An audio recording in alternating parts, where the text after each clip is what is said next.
Sí. Bueno, buenas tardes. Acomodaros por ahí. Buenas tardes a todas y a todos. Y bueno, yo a mí presentaba a Antonio. Este es de los hombres que queríamos traer desde el principio de esta aventura de la vorágine. Y yo le contaba a Antonio, que nos hemos conocido hace un rato realmente, que yo su poesía la conocí una noche de alcohol. En Bogotá, en esa altura, 2600 metros sobre el nivel del mar, compartimos un amigo, yo le llamo hermano, Héctor Arenas, al que invoco aquí. Héctor Arenas, este personaje, él siempre me ha dicho que estamos conectados por lo que él llama el tejido sutil. Y yo es un término que me encanta. Él dice que no lo sabemos, pero que estamos unidos por un hilito. Y que de pronto ese hilito nos va conectando y descubrimos que tenemos cosas en común. Y yo a través de Héctor he conocido siempre a gente hermosa. Y esa noche de alcohol, exactamente con ron viejo de Caldas, y de poesía y de hermanamiento, me leyó un poemita que dice así: en estos años difíciles veo la flor de mi generación delante de las puertas cerradas. Florecen a cambio las ideas muertas, y los hombres no son sino sombras de hombres. Este es mi tiempo. Y a partir de ahí yo le pedí que me leyera más y me leyera más, y yo entré al universo de Antonio. Y luego hay muchas más cosas que siento que nos conectan. Y la verdad es que cuando lo contactamos y le dijimos vente para arriba, claro, desde Moguera y en Huelva pues hay una pequeña distancia. Quiero agradecerle la generosidad a él, llamar a su compañera que han cogido el coche y se han venido para acá. Mañana van a estar en Torrelavega, en el Centro Social Ítaca, y el miércoles pues tenéis algún amigo o amiga en Gijón, en La Manzorga, en la calle El Cano. Y bueno, os invito. Como siempre, conocéis cómo funciona este espacio. Estos son los 3 minutos de doctrina. Entonces es cultura libre, que no gratis, siempre lo insisto, y siempre ponemos una cajita de colaboración para que cada uno en la medida de lo posible nos ayude a que estas cosas sigan sucediendo y a que esta gente pueda pagar su gasolina y a que todos podamos ser felices, ¿no? Aparte de eso, pues le pedimos a Antonio que se trajera una muestra de sus libros que están a disposición para ojear, para comprar, y bueno, yo ya me callo que dejo a Antonio solito. Bueno, pues buenas tardes, gracias por estar esta tarde aquí. En algo tan inusual como un recital de poesía, lugares a los que la gente cuando lo oyen pues salen huyendo porque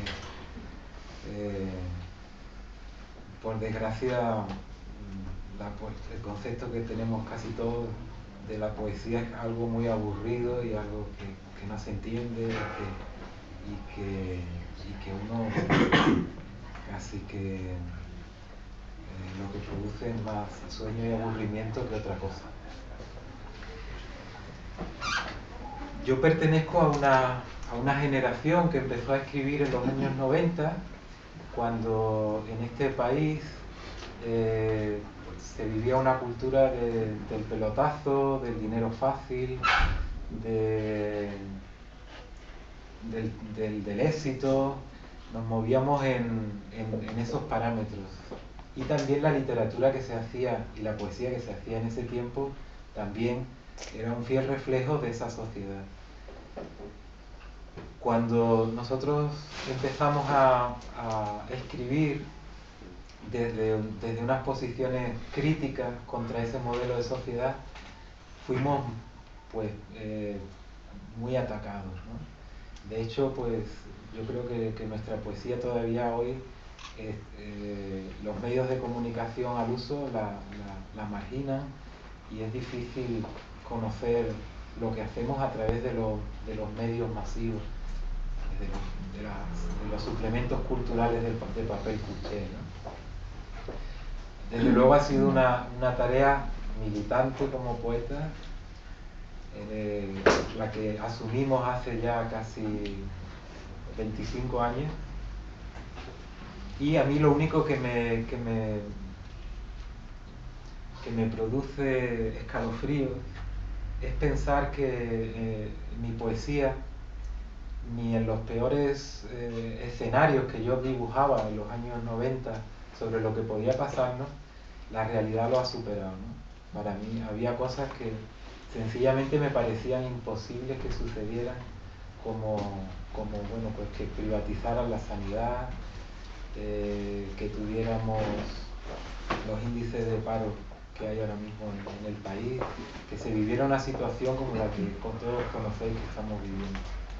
Ni en mis peores pesadillas podía imaginar eso. Pero de todas maneras algo sí atisbaba entonces. Voy a leeros unos poemas.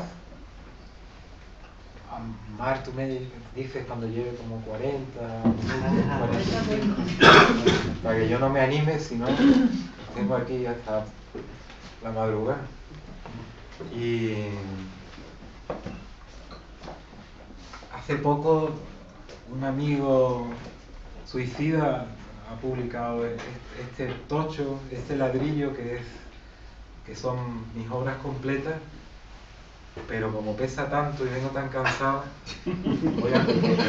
voy a tirar de aquí, que tengo una selección más cortita, y si hay alguno que no esté ahí, pues lo rescato después del libro. Y si queréis preguntarme, paramos, vamos, que tampoco, que estáis en casa y con toda la normalidad del mundo. Bueno, vamos a empezar con unos pocos de estos que son cortitos.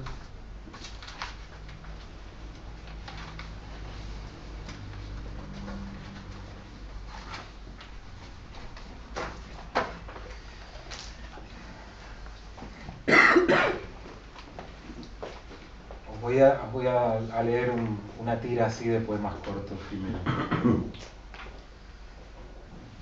El lobo come ovejas. El pastor come ovejas. ¿Se puede aprender algo, ovejas?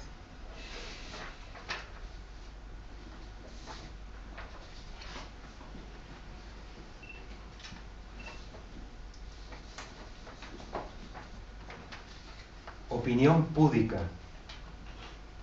En Ucrania, héroes. En Gamonal, terroristas. Muy bueno. Sé tú mismo en el simulador. Como no sé quién son mis vecinos, telebasura. Como no tengo amigos, Facebook. Como soy incapaz de expresar mis sentimientos, emoticonos. Como no tengo nada que decir, WhatsApp. Como me creo muy listo, Twitter. Como no tengo a nadie con quien hablar, chat. Okay.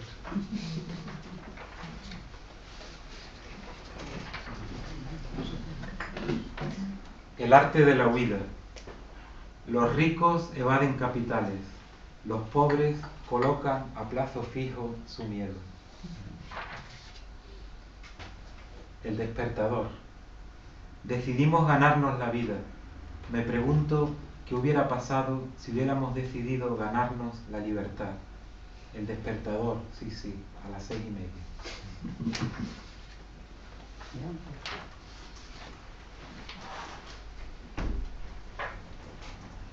Los 10 mandamientos. Si eres un estado de opereta, habitual colaborador y sostenedor de dictaduras fascistas, amarás a Dios sobre todas las cosas. Si impones programas y diriges a los partidos políticos y te introduces en las escuelas para hablar de amigos imaginarios a los que pelotear y sobornar mediante la adoración servil para que así accedan a nuestras súplicas, no dirás el nombre de Dios en vano. Si justificas el sexo, drogas y sevillaneo como celebraciones religiosas, santificarás las fiestas. Si adoctrinas con consejeros morales y directores espirituales a través de sectas destructivas como el Opus Dei, Kikos y Legionarios de Cristo Rey, honrarás a tu padre y tu madre. Si eres accionista de Beretta, la empresa italiana de armas cortas más importante del mundo, no matarás. Si siendo el mayor club de pederastas del mundo, das lecciones de sexualidad, discriminas por género y excluyes a los homosexuales, no cometerás actos impuros. Si declaras como limosnas tus ingresos para no pagar impuestos, no robarás. Si justificas tu poder económico y tu influencia cultural diciendo que España es católica, aunque solo cuentes con un 14% de practicantes, no dirás falsos testimonios. Si eres la principal accionista de la farmacéutica que fabrica la Viagra, no consentirás pensamientos ni deseos impuros. Si vives en un paraíso fiscal, tienes 3 SICAR, recibes del Estado más de 11.000 millones de euros y aún te quejas, no codiciarás los bienes ajenos. Estos 10 mandamientos se encierran en 2: amar al dinero sobre todas las cosas y al prójimo siempre que sea menor.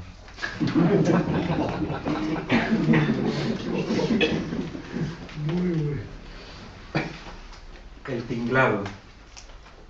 La ministra de Sanidad no sabe nada de medicina. El ministro de Educación confunde la ESO con los PCEPI. La ministra de Trabajo no ha trabajado jamás. El ministro de Justicia no sabe ni qué es hacer de fiscal. La defensora del pueblo es una marquesa. En cambio, el ministro de Defensa tiene intereses en la industria de armamento. El ministro de Agricultura es un empresario agrícola. El ministro de Economía sigue trabajando para los bancos. Ya veis la que se puede liar con un voto.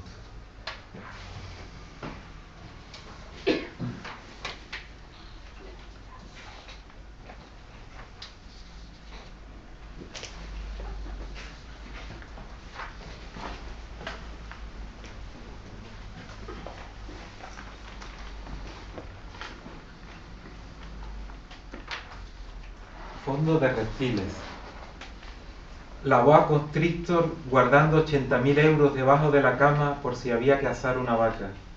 La iguana incluida en el ERE de Sos Cuétara porque venía muy estresada del País Vasco por el tema de ETA. La cobra real gastando medio millón de euros en tragaperras, coca, putas y copas. El cocodrilo indultando a una salamanquesa que ya que los EREs pasaban por allí se quedó con un 4x4 y un BMW. El lagarto metido a camello que para que no se fuera muy lejos le buscaron un empleo aunque su único trabajo era ir en coche oficial a las 3.000 viviendas por medios kilos de coca. El dragón de Komodo que dice que es jovial pero no putero. La culebrilla ciega que dice no conoce de nada al anterior aunque fue él quien lo sostuvo en el cargo durante 10 años. El gallipato incluido en el ERE de la empresa González Vías donde figura como trabajador desde el día de su nacimiento. El camaleón metido alcalde de Valverde del Camino que se prejubiló como minero en Río Tinto. El cocodrilo de Baeza que hizo lo propio en Mercasevilla donde no había trabajado nunca. El taipán recibiendo dinero para una feria de muestras meses después de que ésta se hubiera realizado. La mamba negra desviando fondos de formación de parados para pagarse publicidad, pancartas llamando a la huelga y la limpieza y mantenimiento de sus sedes. La pitón reticulada prejubilando a 18 guepardos en el ERE de una empresa de minusválidos. El bejuco verde cobrando medio millón de euros por impartir unos cursos de prevención en riesgos laborales. Las víboras de cadena llevándose el dinero público previsto para prejubilados a comprar ladrillos en Rumanía, Brasil y la República Dominicana. Las serpientes de cascabel cobrando más de 6.000 euros por ir al Congreso. Suegras, suegros, esposas, primos, amigos, empresarios, comisionistas, delegados, ministras, consejeros, presidentes, abogados, directivos, sindicalistas, reptiles, reptiles, reptiles. Menos mal que no eran un fondo de sanguijuelas.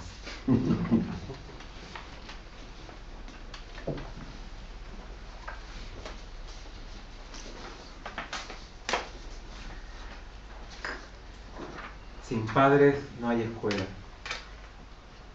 No habrá niños lectores si los padres no leen. No habrá niños sociables si los padres nunca están disponibles.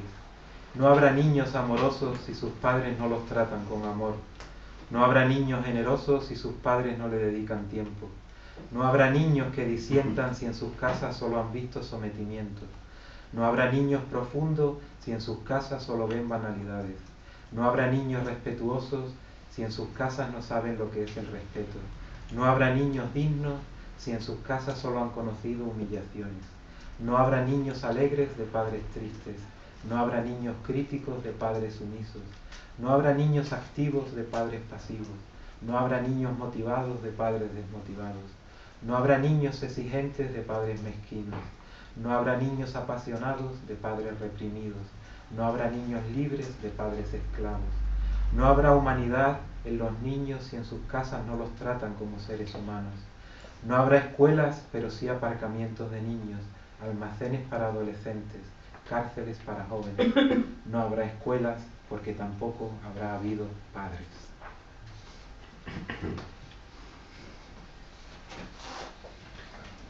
La metamorfosis. No sé qué me pasa, pero desde hace un tiempo me empiezo a identificar con los que son apaleados por la policía, no con la policía.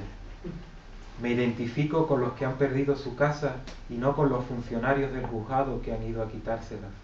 Me identifico con las víctimas y no con los verdugos. Me identifico con mis compañeros de trabajo y no lo entiendo, yo que siempre fui el ojito derecho del jefe. Me identifico con el tendero de abajo, yo que siempre preferí los comerciales engominados de los grandes almacenes. Me identifico con los que escriben en diagonal, yo que siempre alabé a los periodistas del país. Me identifico con los sirios, yo que siempre amé a los Estados Unidos. Me identifico con los emigrantes, yo que siempre les tuve un miedo cerval. Me identifico con los que protestan, yo que siempre estuve de acuerdo con los que guardaban silencio. Me identifico con los huelguistas, yo que nunca me sumé a ninguna huelga. Me identifico con la verdad, y mira que me gustaban antes las hermosas mentiras con las que tan a gusto vivíamos. Sinceramente, estoy aterrorizado. He empezado a pensar por mi cuenta, he empezado a hablar por mi cuenta. Estoy aterrorizado. ¿Seré un terrorista?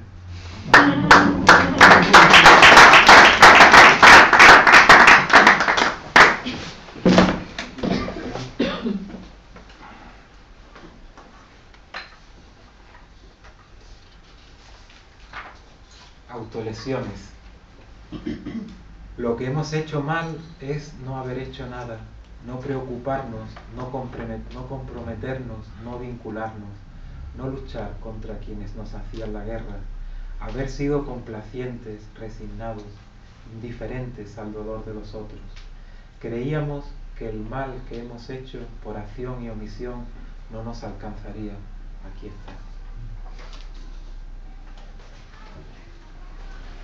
Estrategias fallidas. Nuestra forma de entender el comunismo nos hizo capitalistas. Nuestra forma de ser modernos nos hizo primitivos y crueles. Nuestra forma de viajar terminó siendo nuestra forma de no salir de casa. Nuestra forma de vivir la libertad nos convirtió en esclavos. Nuestra forma de resistir se volvió nuestra forma de aceptar. Nuestra forma de atesorar riqueza nos hizo pobres. Nuestra forma de pensar bloqueó todo pensamiento. Nuestra forma de escuchar nos dejó sordos. Nuestra forma de amar nos alejó del amor. Nuestra forma de mirar nos dejó ciegos.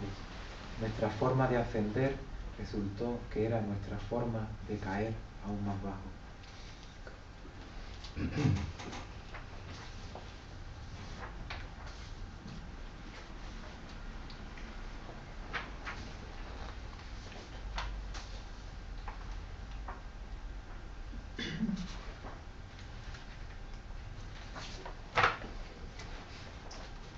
España. Te sorprendería hasta dónde puede llegar la vulgaridad de los ricos. Te lo digo yo que lidio con ellos. Son como niños grandes y egoístas, gente con el encefalograma plano para todo menos para los que huela a dinero. No te imaginas lo estúpidos y simplones que pueden llegar a ser. Una vez, en una entrevista, aburrida de las banalidades que me estaba contando, le pregunté a uno que en esos momentos se me estaba poniendo trascendente a lo Pablo Coelho, que para qué servían los palacios, y se me quedó mirando como si fuera extraterrestre. Es mejor dejarlos en su terreno, preguntarles por sus negocios. La gente que pisotean o la sangre que se beben diariamente no vende titulares. La crisis no va con ellos. A pesar de su estupidez, son gente organizada. Forman una red, una gigantesca maraña donde se vigilan y se controlan unos a otros, pero también donde las reglas del juego son claras y donde tienen a mucha gente trabajando para que la maquinaria funcione. Políticos, directores de prensa, ministros, abogados. No son muchos. En España los ricos no son más de 90.000, aunque en realidad el bacalao lo cortan 20 o 30, pero eso sí, procuran ir todos a una y en lo posible evitan hacerse daño, aunque eso no siempre funciona. Con la mitad de la fortuna de los ricos españoles se pagaba la famosa deuda, pero claro, es que los acreedores de la deuda también son ellos. Aquí ningún rico le va a pedir al gobierno que le suba los impuestos. Esto no es Alemania. Ellos no han puesto ahí al gobierno para eso, sino para que los dejen en paz y les faciliten las cosas cada vez que les apetezca hacer negocios. Se puede subir el IVA, recortar todo lo recortable, acabar con la clase media, pero también se podría haber creado un nuevo impuesto de sociedades para las grandes empresas y no habría hecho falta tocar nada, hundir a tanta gente en el sufrimiento, empujar un país entero hacia la desesperanza y la frustración colectiva. Pero claro, los ricos son muy poderosos, son invisibles y sobre todo son intocables. A ningún inspector de Hacienda les está permitido investigarlos. Pueden estar tranquilos. Tanto que el año pasado, en plena crisis, han fundado la Asociación Española del Lujo. Cuanta más miseria pública, más riqueza privada, no falla. Dentro de 5 años habrá el doble de ricos que ahora. Eso significa que los pobres se habrán multiplicado por 10. Yo no tengo ninguna confianza en que desde abajo surja algo que pueda cambiar este estado de cosas, porque los pobres no están por hacer la revolución. Los pobres prefieren pagar la hipoteca.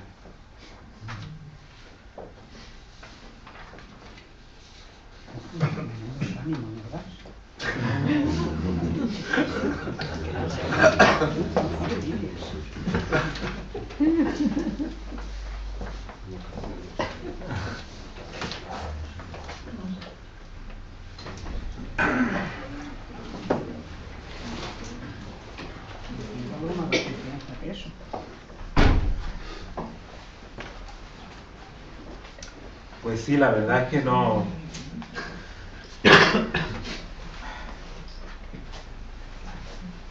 os doy mucho ánimo, ¿no? La mirada crítica es lo que tiene. Y es claro, es que además hacer propuestas es lo más complicado, ¿no? También es mucho más difícil hacer una propuesta que criticar lo que ves.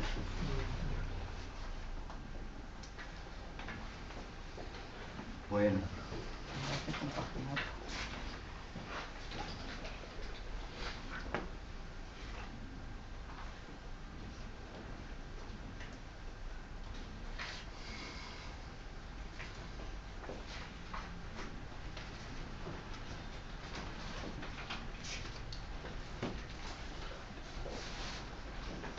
Aquí hay una propuesta, además. Pues tú no tendrás mucha esperanza, pero tú has puesto la banderita verde. Venga, esta se llama, la propuesta se llama guillotina.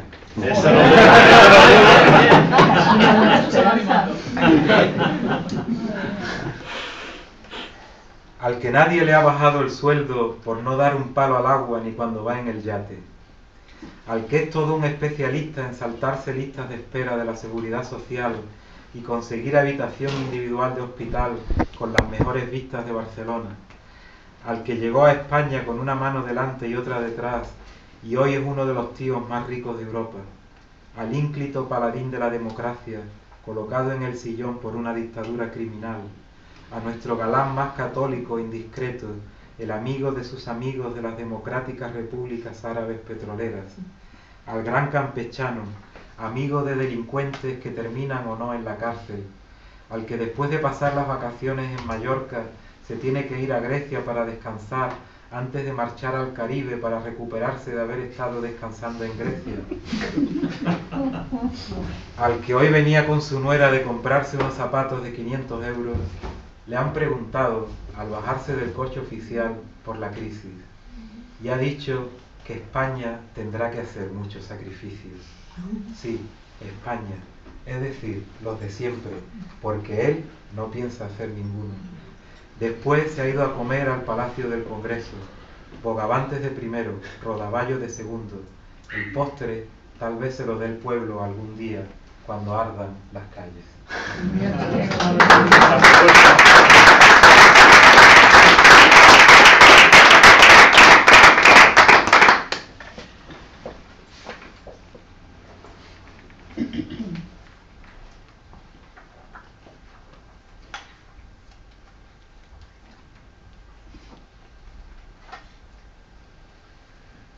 Bueno, pues vamos a poner un poco también de humor. Voy a contar mi paso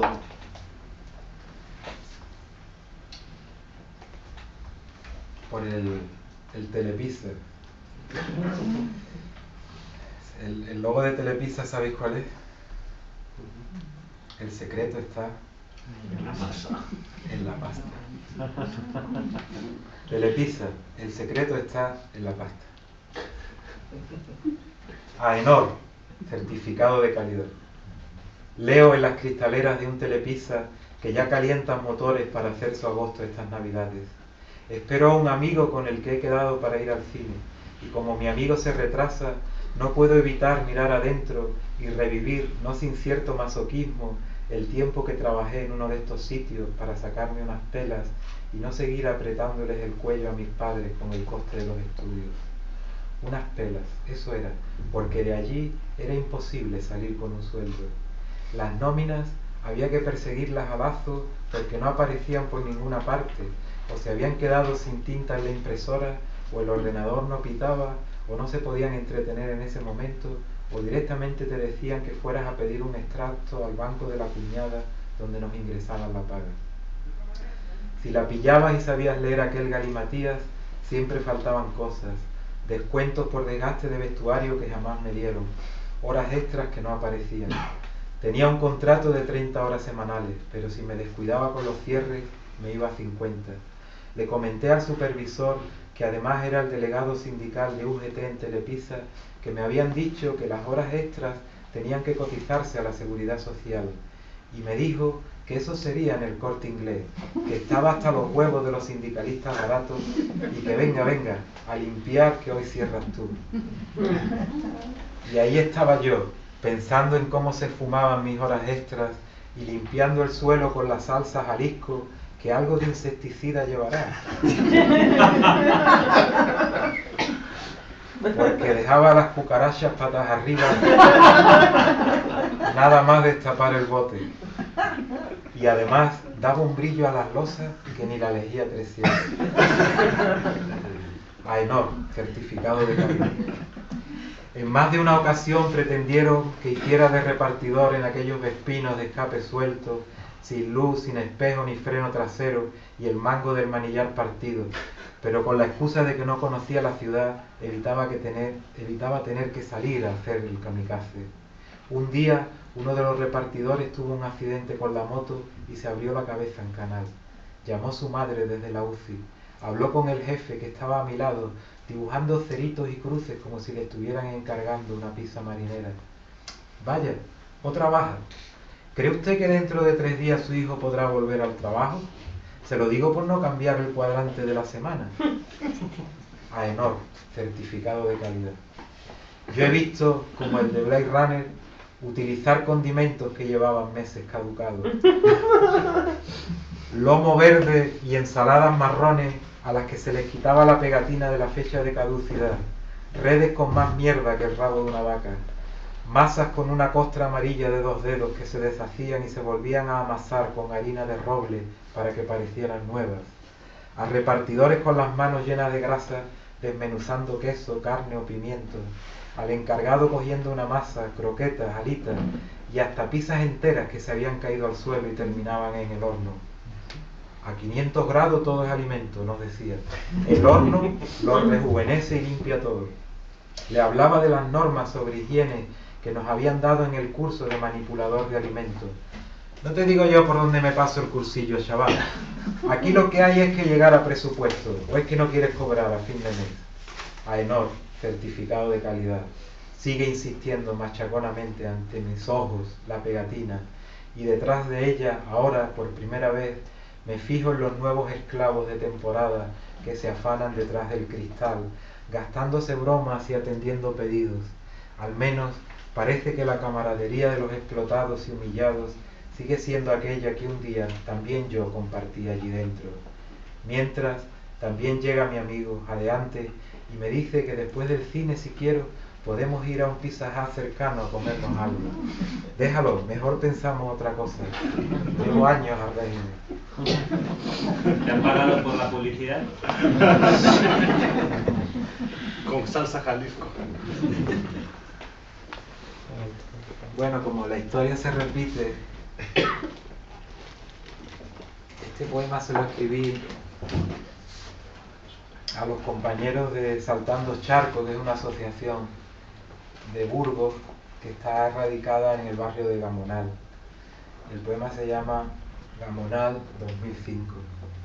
Os va a sonar bastante, pero está escrito en el 2005. Las tramas de la especulación y el soborno pueden llevar al magnate a la cárcel, pero a nadie se le ocurrirá cerrarle sus periódicos. La empresa constructora puede matar a 5 o a 10 trabajadores, pero es considerada modélica por el ayuntamiento para hacer un aparcamiento subterráneo de esos que terminan llenando de grietas las viviendas. Si los vecinos se oponen, se les llama puñados de agitadores politizados. Si se movilizan, los medios de comunicación guardarán silencio o los tratarán con desprecio.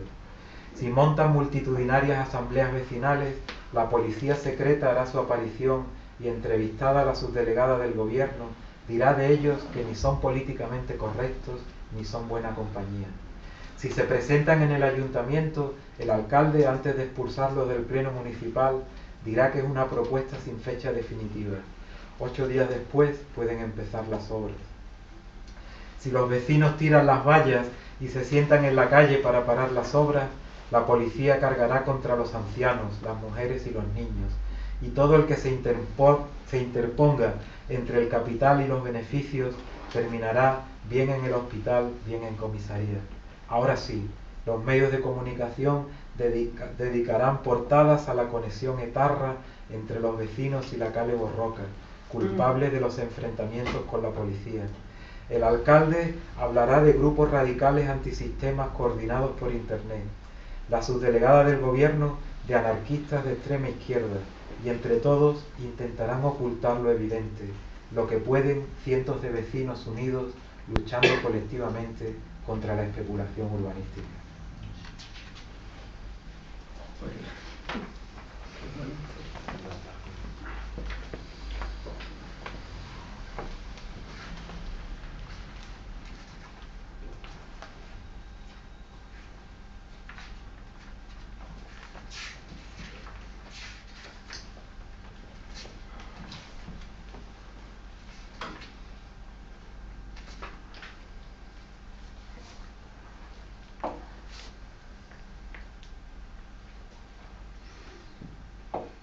Los zombies no solo llenan las pantallas, también las casas, las calles y los centros comerciales están llenos de millones de zombies, solitarios, angustiados, desconsolados, taciturnos, maquinales, envueltos en sus harapos de última moda, balbuceando palabras podridas por el dinero, alargando sus brazos en pos de la mercancía.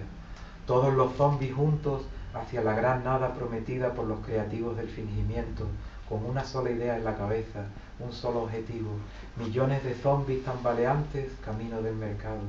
Pero, como en las películas, también en el mundo real sobreviven pequeñas células resistentes, asamblearias, organizadas.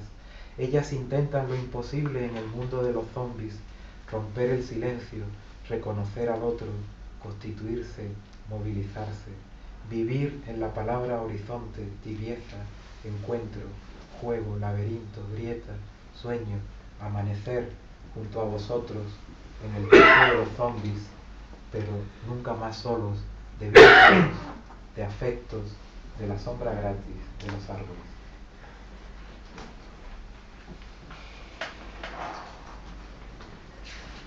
Este es muy cortito, se llama Lluvia de cometas y dice: solo hay viaje de ida, sé dulce. ¿Cómo? No. Solo hay viaje de ida, sé dulce.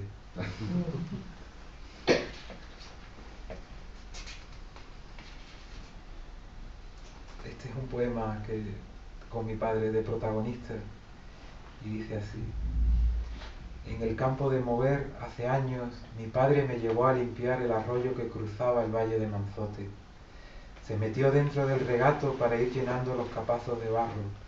Yo tiraba con una cuerda de ellos, los sacaba y me los llevaba en el hombro, allá lejos, sobre las menudas piedras de la vereda. Cada vez que cargaba la espuerta, mi padre alzaba los ojos y se encontraba allí arriba con la cara de quien no entendía nada de nada, mirándole.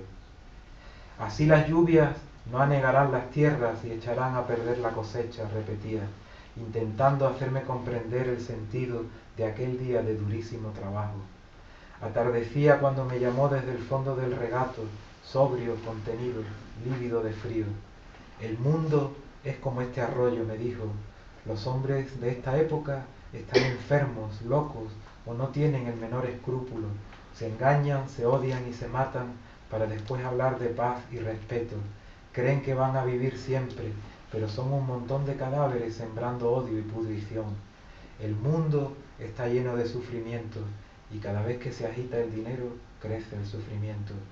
Tú te puedes unir a los que creen que arrasándolo todo se construye un mundo, pero también puedes apartarte de esa candela y dedicar tu vida a limpiar tu corazón, igual que hoy hemos limpiado este arroyo. Salió entonces del torrente con una caña en la mano, la rompió delante de mis ojos y me dijo: pero mira, aquí dentro también está Dios.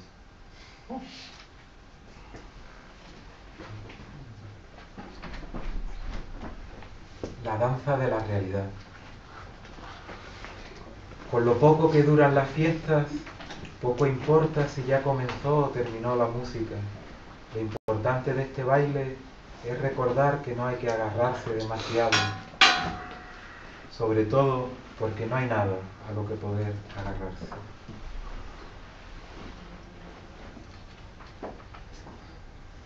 La poesía dejará de ser una cosa triste cuando empiece a tener que ver con la vida de la gente, cuando la gente vuelva a ser la que decida qué hacer con sus vidas y con las palabras.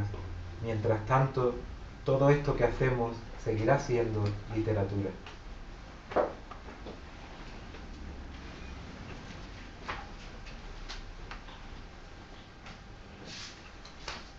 Bueno, este también es muy divertido. Se llama Cuando los días ardían y es un poema que habla de mi primer coche. Creo que por aquí, por Santander, habría pocos porque no son muy buenos para estos climas. El primer coche que yo me compré fue un Citroën Mehari. El Citroën Mehari era un coche con el motor de 2 caballos, pero de plástico. El techo era una lona de tela, no tenía techo y bueno, era todo de plástico, la puerta, todo era de plástico. Era un coche muy del sur, muy para el sur, que llueve poco y esas cosas. Mi primer coche lo compré en 1991, un Citroën Mehari del 79, uno de los últimos modelos que se fabricó en España, cuando aún no había autopistas y las carreteras eran sitios donde se podían alcanzar velocidades de crucero de 70 km/h. Se lo compré a un mecánico de Sevilla. Mi padre vino conmigo a verlo. 4 barras y una lona vieja y raída a modo de capota que mi madre cosía una y otra vez porque solía rajarse y entonces parecía el buque fantasma desplegando sus velas en mitad de la noche por la carretera de Lucena, cuando desear era tan fácil y el verano se extendía más allá de la comisura de nuestros labios, por la hierba breve de la casa de los sueños azules de Paco Naranjo, bajo la luz de la piscina del pulpo verde y los hermosos cuerpos que ya no volverán. Mi padre había venido todo el camino diciéndome que si no había más coches en el mundo, que había que ver la porquería que iba a comprar. No había más coches en el mundo que mi Mejari verde, un coche de juguete para un mundo de adultos que se habían cansado de jugar. Mi padre le pidió al mecánico que le abriera el capó, y cuando vio lo que había allí dentro, estuvo a punto de echarse a llorar. Latas viejas, piezas comidas por el óxido y la corrosión, vestigios de la posibilidad de vida más allá de la muerte, envueltos en varios dedos de grasa negra y compacta que manchaba con solo mirarla. Le preguntó al mecánico que cuánto quería por aquel montón de chatarra. 300.000. ¿Será cargado de chorizo?, le dijo.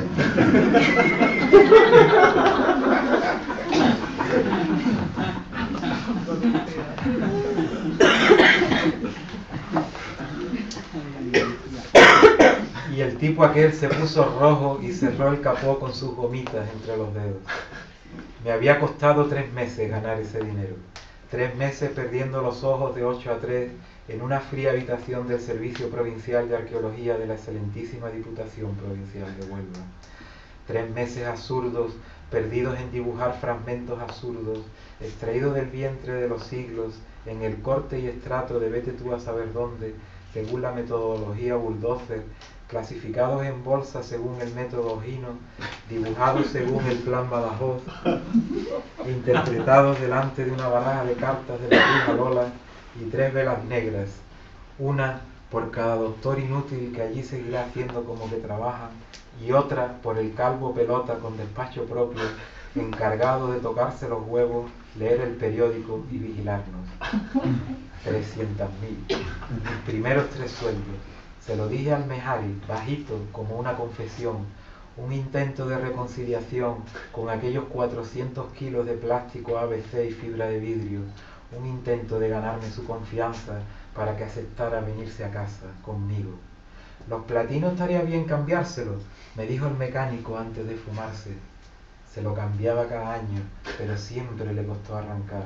Después hubo que cambiarle la batería, los cables de arranque y las bujías, la caja de cambio, que me enteré 14 años después, siempre había estado suelta, la dirección, las trócolas, el bombín de la gasolina, el depósito de combustible, el panel del velocímetro, el interruptor de la intermitencia y hasta el cenicero.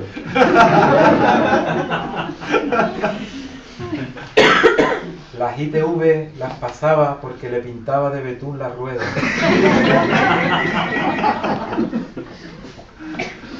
Le rellenaba de plastilina los agujeros, le echaba pegamento en los faros para que no se movieran, ponía cara de cordero degollado y me encomendaba a la Virgen de los Desamparados.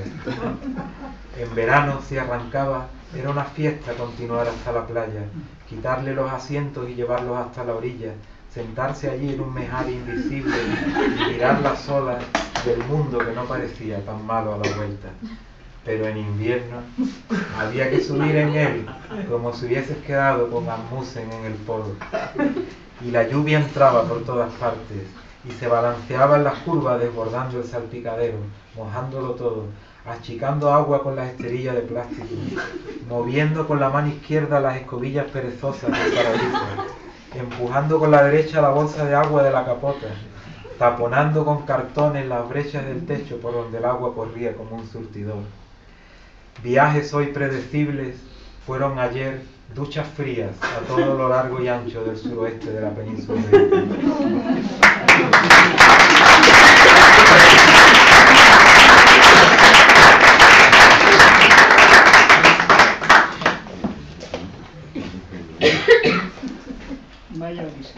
Subiendo un día a Zalamea se le rompió el bombín de la gasolina y lo arreglé con un chicle.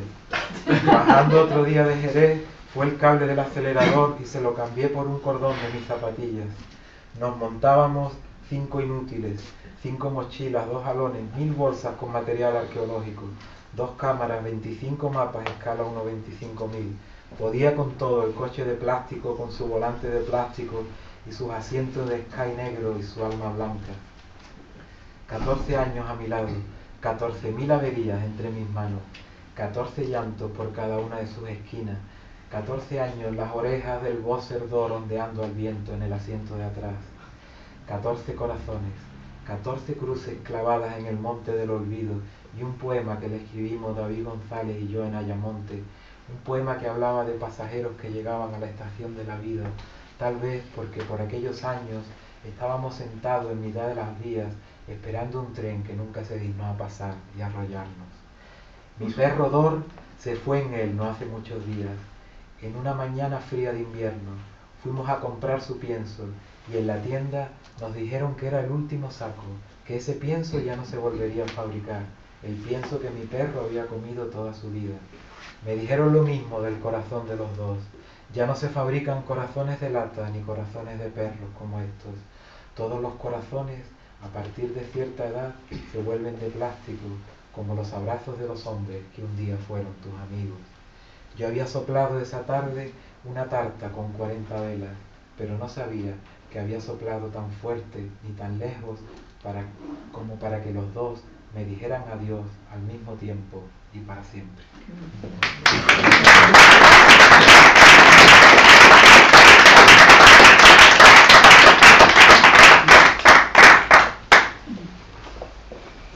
Bueno,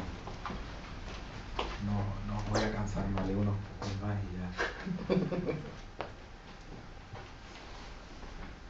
Que si os ha gustado, pues así os quedáis con más ganas, ¿no?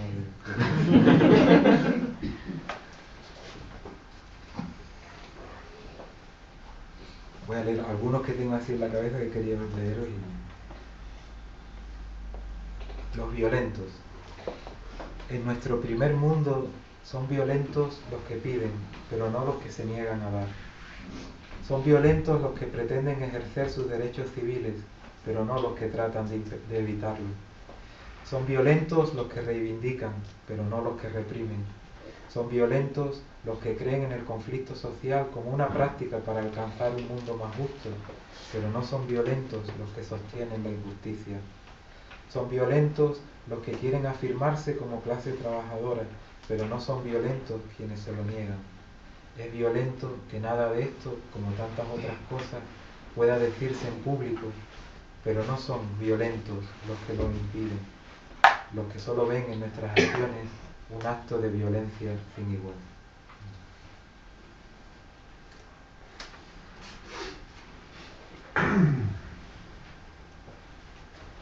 Desarrollo sostenible.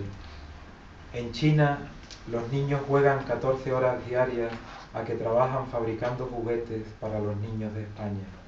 Los pedidos para esta temporada ya están en las tiendas y la producción para el año que viene asegurada. Mientras queramos, los Reyes Magos seguirán viniendo de Oriente.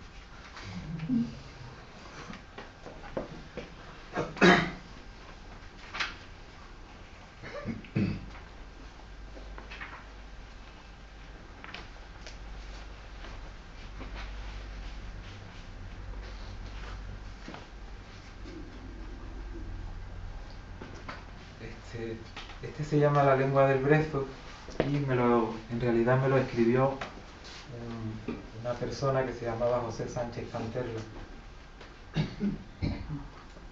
que era un campesino que tallaba en la madera al final de su vida descubrió en la escultura de la madera una afición y él me regaló este poema a su memoria. La lengua del brezo. Yo no tengo estudios, apenas sé leer, no fui a la escuela. Cesario el Viejo me enseñó lo poco que sé. Por las tardes, después del trabajo, en la puerta del cortijo nos daba sus lecciones. Leíamos en un libro que se llamaba Sembrando Flores. Allí se contaba la vida futura de fantasía y felicidad que nos aguardaba. Cesario siempre terminaba sus lecciones igual. Recordad, nuestra patria es el mundo entero, nuestra familia, la humanidad. Y rumiando eso, me marchaba por las torroncas con la piara de guarros del señorito. Fíjate qué cosas tan adelantadas, decía Cesario. Jamás he vuelto a oír nada igual. Yo no tengo estudios, apenas sé leer, no fui a la escuela. Yo solo soy un campesino que ama la belleza. En el campo, cuando me encuentro con una rama de brezo, me pongo a hablar con ella. A veces la rama me contesta y me dice lo que tiene dentro. La traigo conmigo a casa, la pongo en mis rodillas y le voy quitando lo que le sobra.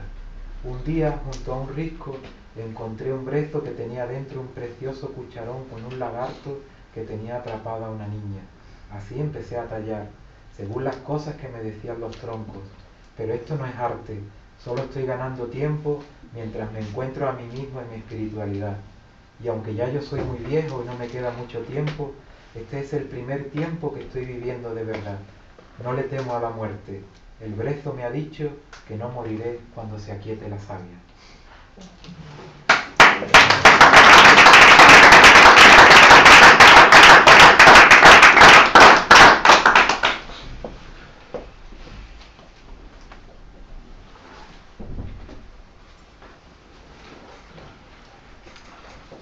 Este poema se llama Paideia.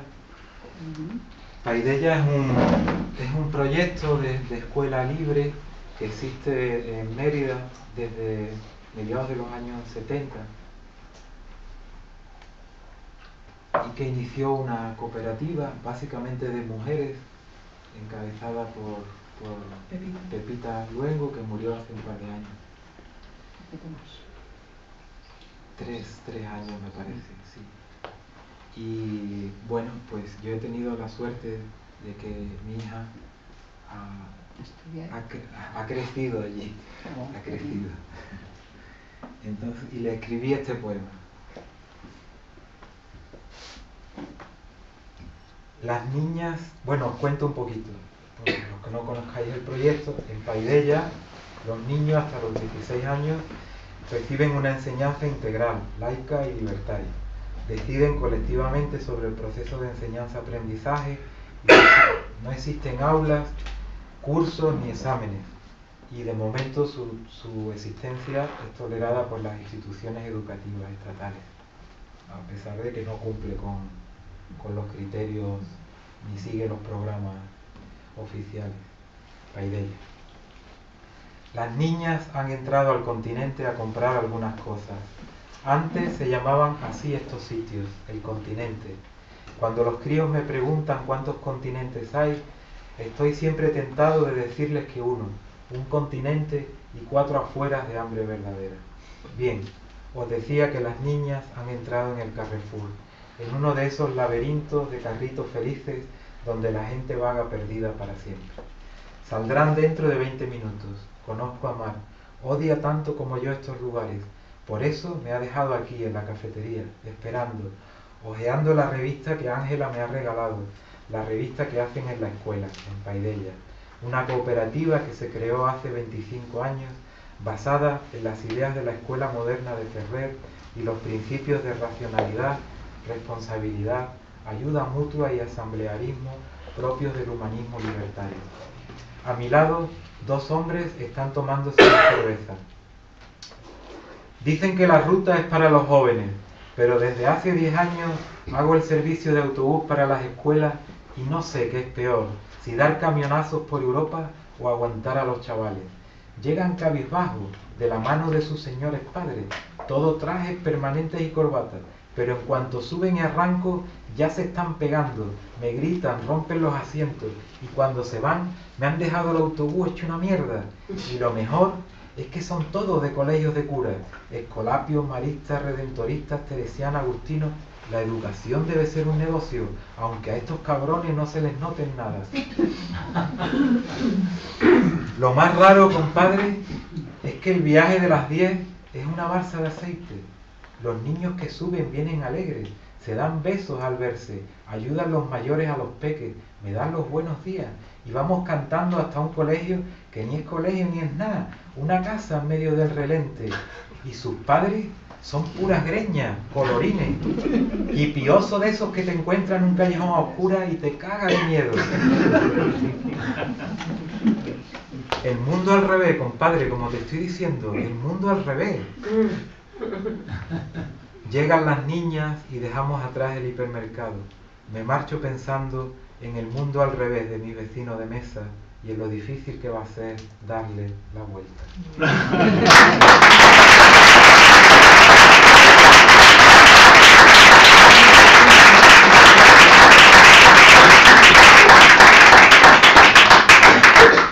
Bueno, quería terminar con otro muy divertido, a ver si lo encuentro.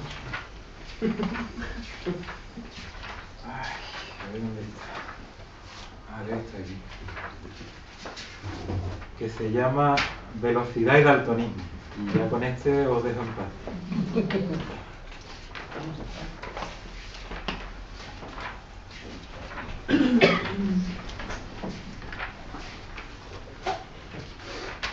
Aquí está. Velocidad y daltonismo.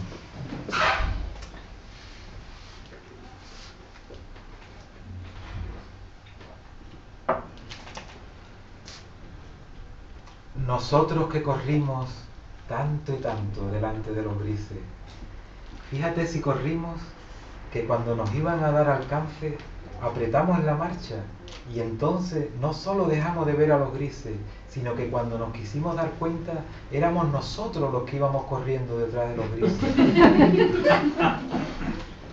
Y con el impulso de la carrera empezamos a correr al lado de los grises. De ir así, corriendo al lado de los grises, por el contacto, por los roces, por el sudor, por el miedo, por la mímesis, por las cosas del querer, pues empezamos unos a convertirnos en grises. Y otros se convertían en presidentes del Senado, diputados forales, consellers, asesores de imagen, concejales de urbanismo, constructores, banqueros, antidisturbios, todos corriendo por los grises y preguntándonos, ¿pero dónde se habrán metido estos que corrían delante de los grises?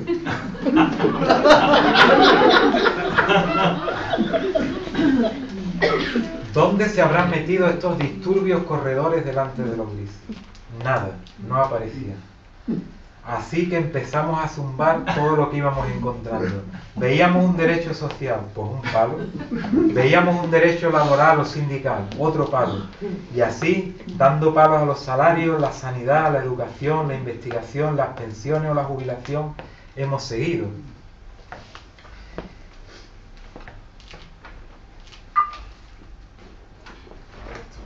Claro, que a veces nos salía al paso un político. Había que tener un cuidado con los políticos porque es que va uno en carrera y no se distinguen bien. Y no es cuestión de darle un palo a un político, por muy representante de la ley y el orden que seamos. Mientras los otros, los que deberían estar corriendo delante de los grises, que son el caos, el desorden, no sé qué hacen o dónde se habrán metido, pero el caso es que cuando lo agarremos se van a enterar, porque independientemente de lo que hagan, se presupone que es que hay disturbios con los corredores delante de los grises. Y por eso nosotros que somos los antidisturbios tenemos que antidisturbiarlos.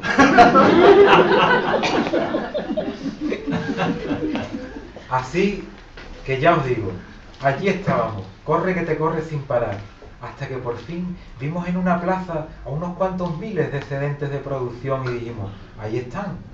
Esos que se creen personas con derechos van a ser los disturbios que buscamos. Se van a enterar esos disturbios. Le vamos a sacar las tripas. Esta vez no se nos escapan. Y como buenos secuestradores de la historia, negra porra en manos, apretamos la carrera por la victoria final, daltónicos y al lado de los grises.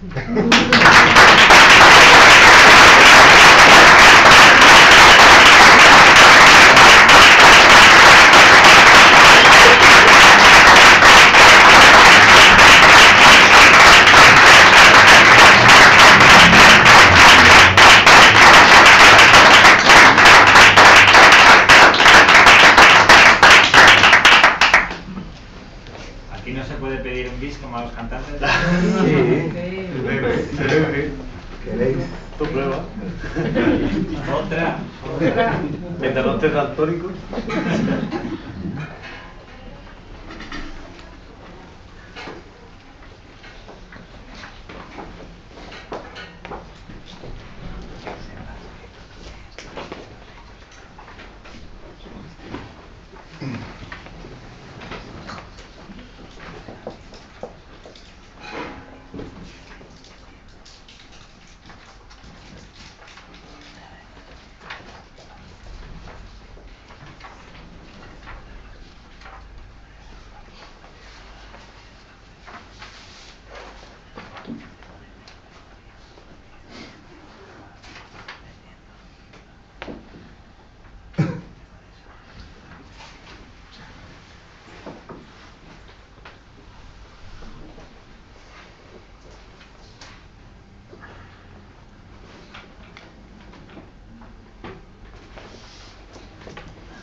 si también...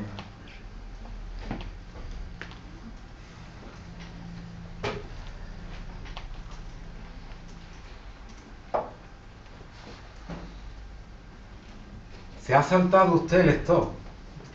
No, perdone, yo he parado. Sí, tal vez solo un instante, pero he parado antes de seguir. Enséñeme la documentación del vehículo.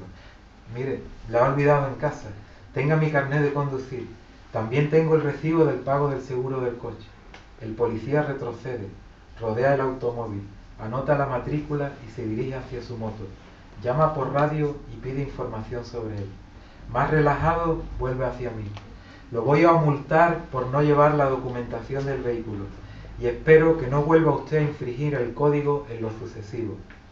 Tenía mi edad y se esforzaba en hablarme en un perfecto castellano ajustado al código y las circunstancias. Pensó en lo sucesivo, pero dijo sucesivo. Y yo me iluminé de pronto, porque por primera vez me pareció humano.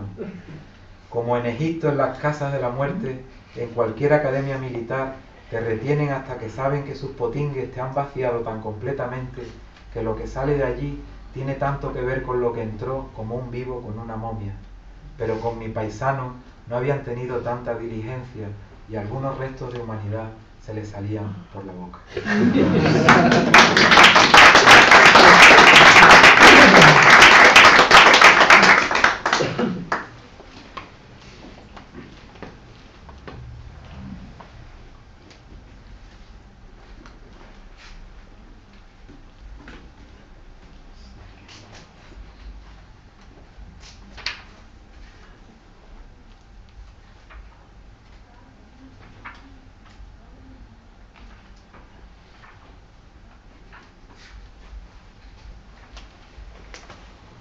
Y si lo real fueran los movimientos de masas en automóvil reguladas por agentes de tráfico, ¿dónde entonces la lucha de clases?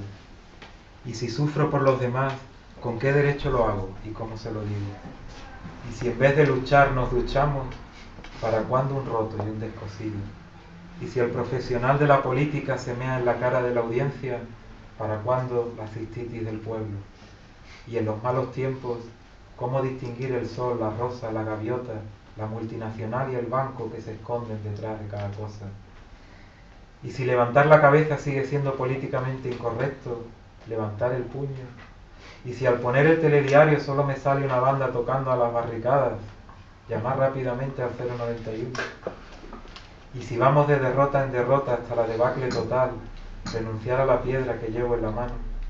Y si los mejores han muerto y los viejos envejecido, apuntarme al inserso antes de tiempo. Y si después de todo esto, aún los movimientos de masas en automóvil, abandonar la poesía como vehículo. Ya veis, tengo todas las preguntas. La cuestión es saber cómo andas tú sin ellas. Este se llama ¿Qué haces tú sin el lacito? Ese año, la vieja piel de toro que dicen parece España, era un lacito azul de raso. El Estado catódico lanzaba las consignas pertinentes y la calle día tras día se llenaba de gente en cívica señal de protesta. Recuerdo especialmente a una señora de Cádiz agitando una pancarta en la que podía leerse «Libertad para Ortega Cano». Y por una vez me alegré de aquel gesto de espontánea solidaridad para con el diestro tantos años secuestrado.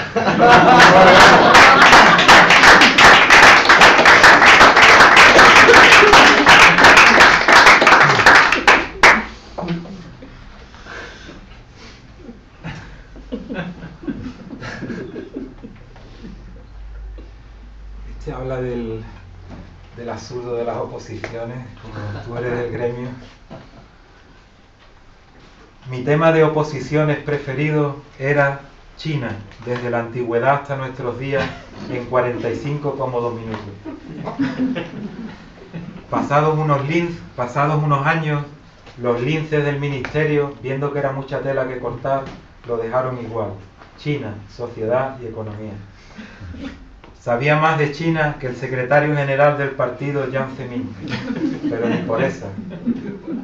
A lo largo de aquellos absurdos años, una plaza, 500 tíos, examen tras examen, Vi cómo cambiaban las cosas también allí, hasta prácticamente quedarme sin tema de oposición. Primero la defenestración de Mao y su libro rojo, que había visto en una foto agitar a un puñado de estudiantes, padres tal vez de los que jugaban a los adoquines y la playa en Tiananmen, supongo. Después, la vuelta de Deng Xiaoping al poder, el paso de la vía china al socialismo a la vía china al capitalismo sin que se le moviera un solo pelo al gobierno, la recuperación de Hong Kong, las cifras del desempleo, un 2% para un país de 1.300 millones, etc. Sí, sabía esto y 1.000.000 de estupideces más, pero sistemáticamente caía el reinado de Pipino el Breve, los próceres de la independencia latinoamericana, la guerra austro-prusiana. Y mientras tanto, la derecha barría las elecciones de España. Moría mi madre Gertrudis. Fichaba en el paro por conclusión de obras, como si en este país ya todo estuviera hecho. Y continuaban amontonándose en mi vida los años, las facturas, la impotencia.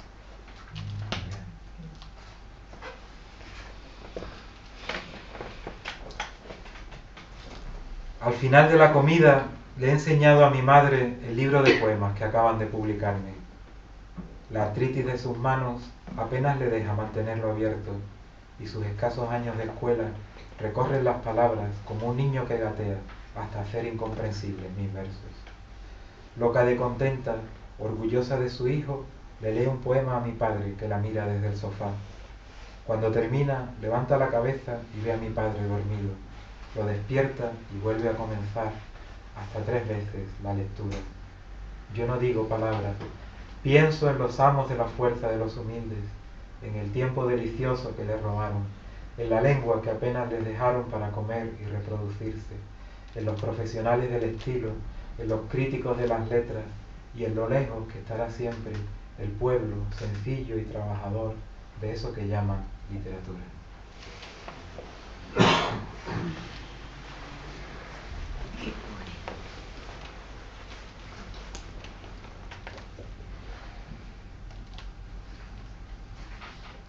Bueno, y termino con este poema, ya que hoy es 14 de abril. Eso podría faltar.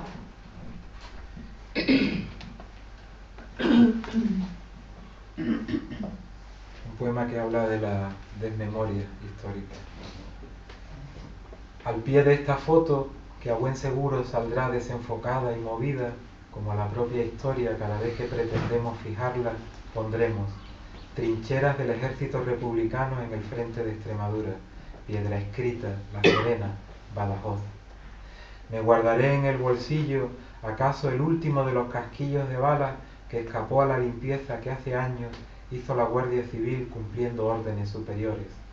No bastaba con haber liquidado al enemigo, había que borrar también sus huellas, reducir aquella guerra a un ajuste de cuentas con fantasmas rojos, ateos e invisibles que tanto desorden habían traído a España.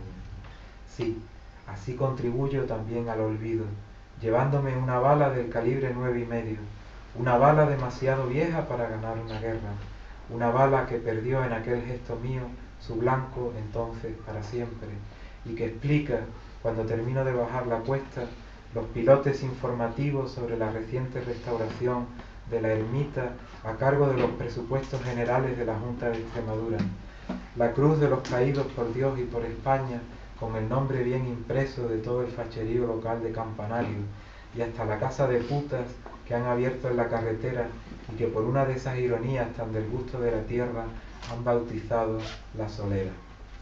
Kinder, Kirche, Kirche, decía Hitler, iglesia, fascismo y puterío, los 3 pilares de este país que quiso derribar un día la bala que llevo en el bolsillo.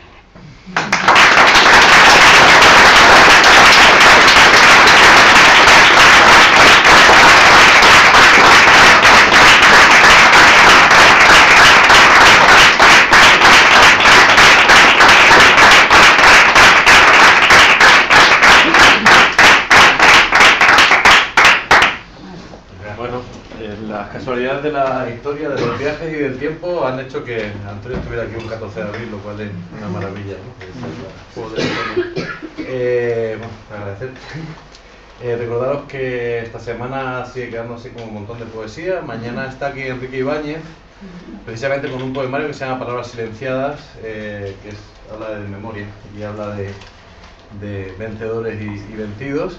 Y el miércoles estará Ramón del Pomar, que está por aquí también, presentando su libro Subjetivo Errante, y ahí va a haber además un mogollón de gente más, porque está de Regino Mateo, Blues, en fin, hay un montón de gente alrededor de ese libro. Entonces invitaros, que podéis aprovechar a Antonio aquí en el terreno corto ahora, ¿no? Pueden abusar aquí un poquito. Y nada, que si alguno está interesado en el libro nos pregunte y le vamos a explicar, ¿vale? Gracias.